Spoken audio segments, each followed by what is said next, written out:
అదే RTV app వార్తల్ని క్షణాల్లో చదివే అవకాశం ఉంటుంది. ఒక న్యూస్ పేపర్, ఒక టెలివిజన్ ఛానల్ మీ చేతుల్లో ఎప్పుడూ ఉంటాయి.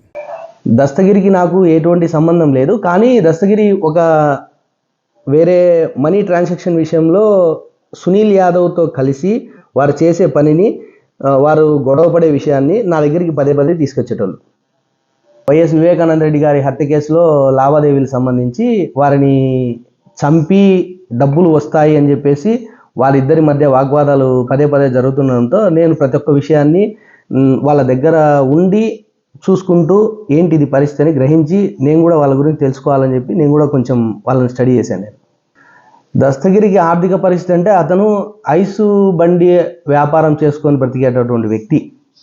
అతను కూడా గతంలో ఎన్నో అప్పులు చేసి ఎంతమందికో బాకీలు ఉండి వాళ్ళను కూడా ప్రెజర్ లేకుండా మాతో మాట్లాడించి డబ్బులు కడతామని చెప్పి మాకు డబ్బు వస్తుంది. ఏ డబ్బు వస్తుంది అంటే మాకు సునీల్ యాదవ్ డబ్బు ఇవ్వాలా. ఎందుకు డబ్బు ఇవ్వాలా? వైఎస్ వివేకానంద రెడ్డి హత్యకు సంబంధించిన డబ్బులు రావాలా. మా ఎన్ని చాలా ఉన్నాయి. హత్య కోణం ఒకటే కాదు, మా ఇంకా చాలా ఉన్నాయి, మేము చాలా చేసినాం అనే ఆ డబ్బుల నెపంతో చాలామంది దగ్గర అప్పు కూడా తెచ్చాడు. అప్పులు ఉన్న వాళ్ళు కూడా ఎవరైనా తెలుసు. నాకు కూడా డబ్బులు ఇవ్వాలా, డబ్బులు ఇవ్వాల్సింది కొని నన్నే గతంలో చాలా రకాలుగా మాట్లాడినాడు. ఆ డబ్బులు అడిగిన దానికి డబ్బులు బాకీ లేను, మేము బాకీ ఉన్నామా, నువ్వు ఎవరు మనిషివి?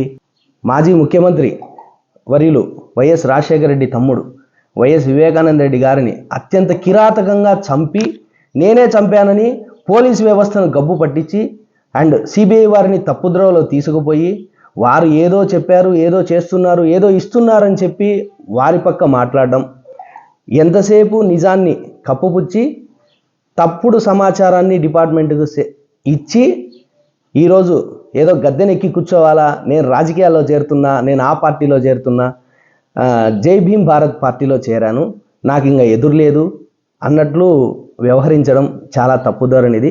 రెడ్డి గారు నోరు ఇప్పితే, పెద్ద ఆయన నోరు ఇప్పితే ఈ కేసుకు తెర ఆడిగి క్లోజ్ అవుతుందండి. ఎర్రగంగిరెడ్డి గారికి విషయం అంతా తెలుసు. ఈ కడగడము, క్లీన్ చేయించడము, పెద్ద ఆయన్ను మభ్యపెట్టి తీర్మానంగా ఆయన డ్రెస్ మార్చాలనుకోవడము ఎర్రగంగిరెడ్డి గారికి ప్రతి ఒక్కటి తెలుసు. ఎర్రగంగిరెడ్డి గారు హామీ ఎందుకు ఇచ్చారంటే, నాకు సునీల్ యాదవ్ డబ్బు ఇవ్వాలి. ఏం సునీల్ డబ్బులు ఇవ్వలేదంటే నువ్వు ఎవరికి చెప్పుకుంటావో చెప్పుకోపు అన్నప్పుడు. మరిన్ని వీడియోస్ కోసం ఛానల్ ని సబ్స్క్రైబ్ చేయండి. లేటెస్ట్ అప్డేట్స్ కోసం వాట్సాప్ ఛానల్ ని ఫాలో చేయండి. అండ్ లింక్ డిస్క్రిప్షన్ లో ఉంది.